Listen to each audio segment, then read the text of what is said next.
Games industry mass layoffs. Who's safe?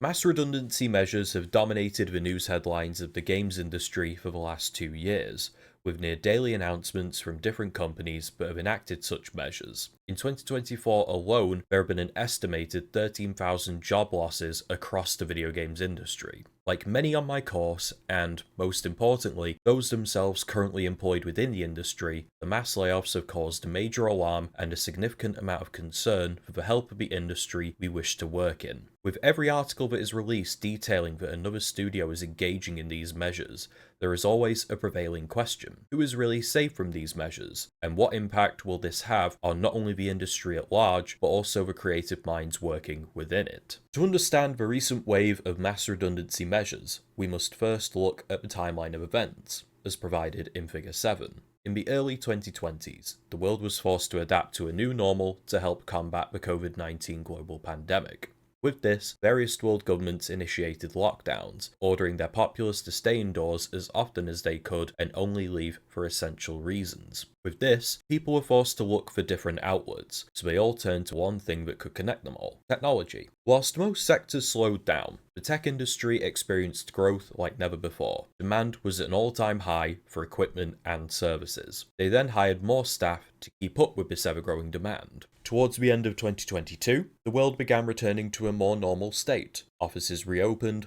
lockdown measures were eased, and a COVID-19 vaccine was readily available. Due to this, demand all of a sudden stopped growing. How did many companies respond to this sudden and sharp stop in growth? They deployed mass redundancy measures. These measures became notorious in the games industry.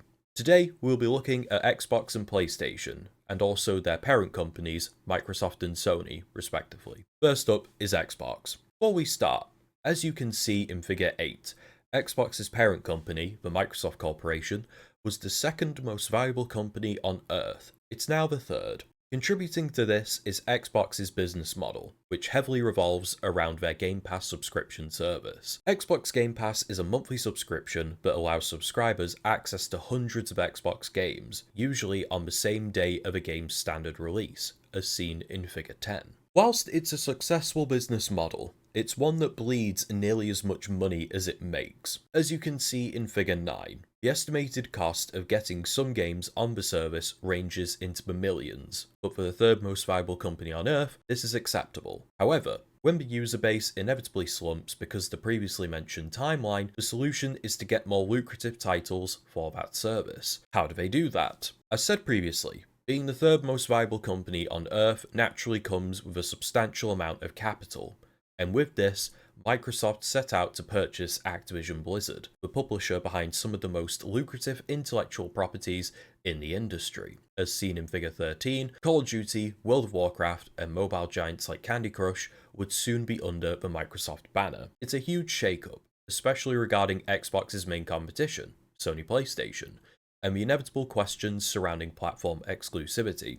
This acquisition, however, would not be easy, as it would need approval from the regulators of each nation they operate in. Microsoft's main point of concern would be the United States Federal Trade Commission, the FTC, and the UK's Competition Markets Authority, the CMA, with both lodging separate legal challenges to stop the merger. The FTC's legal challenge would fail, and the CMA would eventually overturn their position and agree to the merger. After nearly 2 years of legal challenges, Microsoft would own Activision Blizzard. But why are we talking about this? Initially, the acquisition was largely well received, mostly due to Activision's decline in previous years. As seen in Figure 14, it started with very public accusations that the company for many years had fostered a culture of sexual harassment and discrimination against female employees, the result of which being over 20 employees having been removed. Eventually, any legal cases against the company were settled outside of court, but by this point, the damage had already been done, and the public and the employees themselves lay the blame squarely on the failures of management. 3 months after this largely celebrated acquisition of an industry giant that many believed had been mismanaged and mishandled for far too long, as we can see in Figure 15,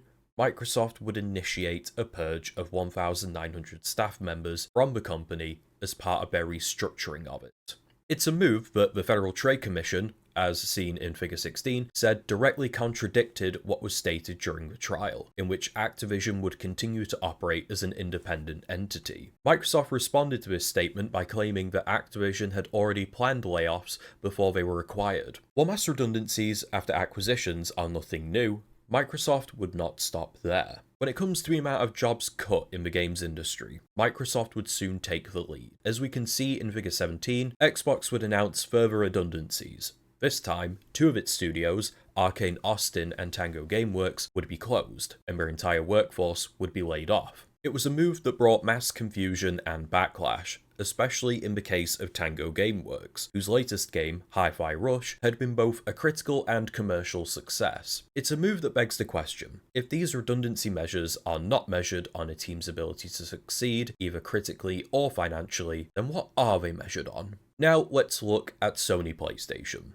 Sony PlayStation is another industry giant. As you can see in figures 18 and 20, several of its consoles, mainly the PlayStation 4 and the PlayStation 5, dominated sales charts for the last decade, shipping over 117 million units and 62 million units, respectively. PlayStation's business model differs from Xbox. Rather than a subscription service being its focal point, for the last decade, Sony has banked on first-class single-player experiences that you could only get from PlayStation. This is evident from Figure 19, where 2 PlayStation exclusives lead this year's Game Award nominations. While bespoke single-player experiences are still at the core of the business plan, there has been a push in recent years into live service experiences. And how does Sony break into this sector? The first step is to acquire Bungie, the former developers of the renowned Halo trilogy and the current developers of Destiny 2, one of the most successful live service games of all time. While in Figure 23, one industry analyst would claim Sony overpaid for what Bungie outputs annually, this would still be their first important move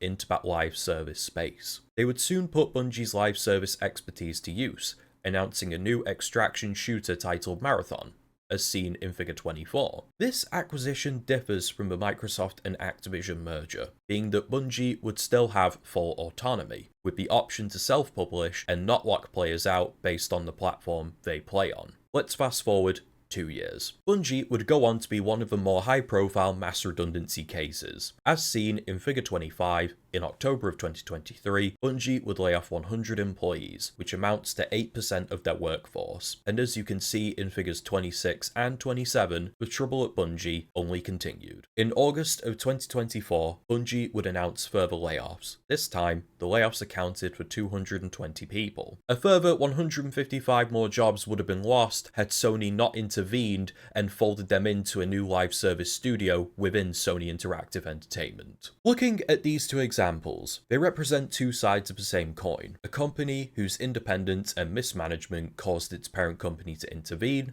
and the other is a direct cause of being acquired by a much larger entity, doing away with that which does not fit with the new owner's vision. Whilst they are all different, there's still more than one common theme that binds them. The first is rather coincidental. They were both acquisitions, and mass layoff procedures are common with acquisitions. The second is that, like most layoff procedures that are happening across the industry, the first to experience real-world consequences are the employees themselves, the people who built the games that made these companies as big as they are today. The third, as we can see from figures 28 to 33, is that while this happens, the managerial figures that arguably put these studios in this position are allowed to either remain or leave with a large pay packet. And if they remain, it means an aggressive cycle is allowed to continue until the next market crash, and these redundancy measures simply begin again.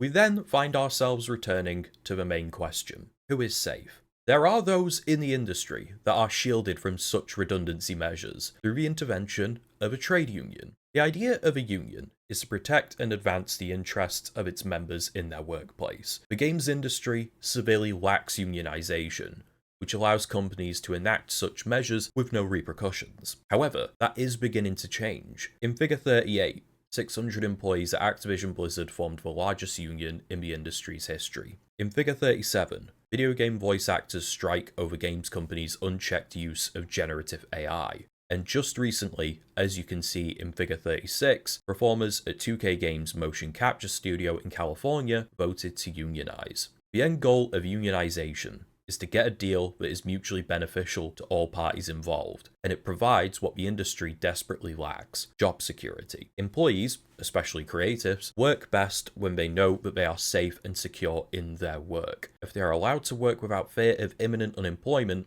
then they could create works that could go on to become classics. As a company, you should be protecting your employees, your artists, as without them, there would simply be no games industry. Thank you very much for watching my presentation. These are my figures and my bibliography.